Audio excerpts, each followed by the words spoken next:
কোন ঘাসটা ছাগল বেশি পরিমাণে খায়? এক্ষেত্রে আপনি আরও বেশি লাভবান হবেন। বেশি পরিমাণে খাওয়াতে পারেন তাহলে আপনার খুব একটা দানা খাবারের প্রয়োজন পড়বে না। আসসালামু আলাইকুম, ওয়েলকাম টু স্বপ্ন এগ্রো। আপনারা অনেকেই আমাদের কাছে একটা বিষয় জানতে চান যে আমি ব্যক্তিগত পর্যায়ে 5টি বা 10টি বা আমি ছোটোখাটো একটা খামার শুরু করতে যাচ্ছি, আমি কি পরিমাণ ঘাস চাষ করব বা দৈনিক কি পরিমাণ ঘাসের আমার প্রয়োজন পড়বে। এর পাশাপাশি আরও একটা প্রশ্ন এসে যায় যে কোন ঘাসটা ছাগল বেশি পরিমাণে খায়। আপনাদের এইসব প্রশ্নের উত্তর নিয়েই আমাদের আজকের ভিডিও। আপনার ছাগলের খামারের লাভটা মূলত নির্ভর করে আপনার খাদ্য খরচের উপর। আপনি খাবারের খরচটা যদি কমাতে পারেন তাহলে আপনার লাভের পরিমাণটা বেশি আসবে, কারণ একটা খামারের খরচের 60 থেকে 70% খরচ কিন্তু খাদ্য খরচ। আপনি যদি ঘাস লতাপাতা বেশি পরিমাণে খাওয়াতে পারেন তাহলে আপনার খুব একটা দানা খাবারের প্রয়োজন পড়বে না। এখন আসি একটি ছাগলের দৈনিক কী পরিমাণ খাবারের প্রয়োজন বা কী পরিমাণ ঘাসের প্রয়োজন। আমরা অনেকেই জানি যে একটা থাম্ব রুলস আছে, একটা জীবন্ত প্রাণী দেহের মোট ওজনে 3% তার খাবারের প্রয়োজন হয়ে থাকে। কিন্তু এভাবে মেপে মেপে খামার পর্যায়ে আপনি কখনোই ছাগলকে খাওয়াতে পারবেন না। আমরাও সেটা পারি না। আমি আমাদের বিষয়টা আপনাদের সাথে শেয়ার করছি। আমরা যেটা করি, প্রতি ছাগলের জন্য 1.5% জমিতে ঘাস চাষ করি।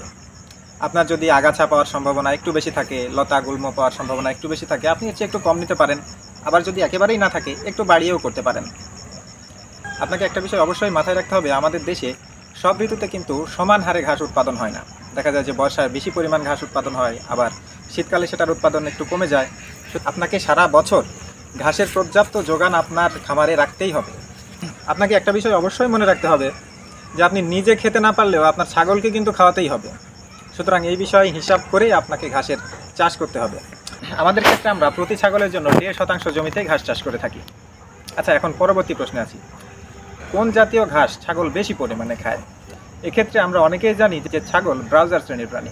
ব্রাউজার শ্রেণীর অন্যতম বৈশিষ্ট্য হচ্ছে এরা ঘাস এবং লতাপাতার আগা থেকে কচি অংশটা ছিঁড়ে ছিঁড়ে খেতে বেশি পছন্দ করে। এক্ষেত্রে এদের জন্য সবচেয়ে পারফেক্ট হয় লিগিউম জাতীয় ঘাস। এই ঘাসে প্রোটিনের পরিমাণ অনেকটা বেশি থাকে। এখন লিগিউম জাতীয় ঘাস কোনটা? লিগিউম জাতীয় ঘাস হচ্ছে যেসব ঘাসে সিমের মতো বীজ আসে। এক্ষেত্রে আপেঞ্চা, ইপিলিপিল, মাসকলাই, মটরশুঁটি ইত্যাদি।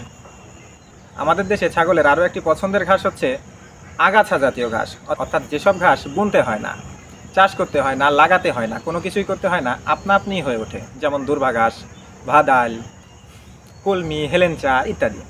কিন্তু এখানে প্রশ্ন হলো, আপনি যখন বাণিজ্যিকভাবে ছাগলের খামার করতে যাবেন তখন আপনার কাছে 40টি, 50টি, 100টি, কোনো ক্ষেত্রে তারও বেশি ছাগল থাকবে।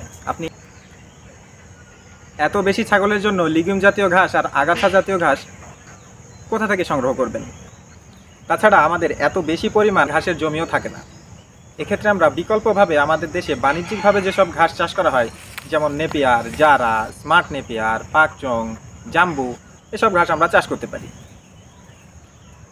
এখন ঘাস চাষের বিষয়ে আপনার একটা বিষয় খেয়াল রাখতে হবে যে আপনার যে ঘাসের জমি, সেই জমিকে খণ্ড খণ্ড প্লট আকারে ভাগ করে নিতে হবে এবং এক এক প্লটে এক এক জাতীয় ঘাস আপনি চাষ করবেন। একটাতে নেপিয়ার দিলেন, একটাতে জারা দিলেন, একটাতে স্মার্ট নেপিয়ার দিলেন, একটাতে জাম্বু দিলেন।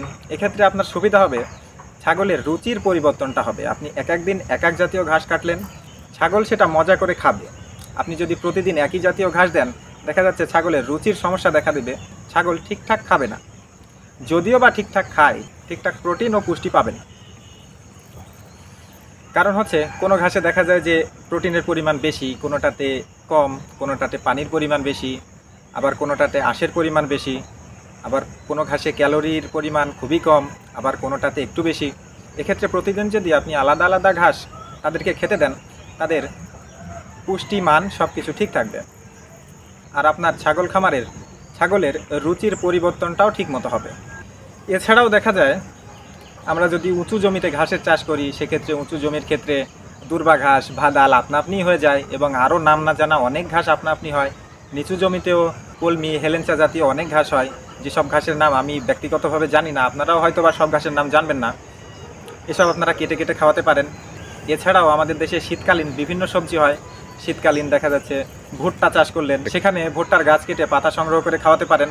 এর মাধ্যমে ছাগলের রুচির পরিবর্তন ঘটবে।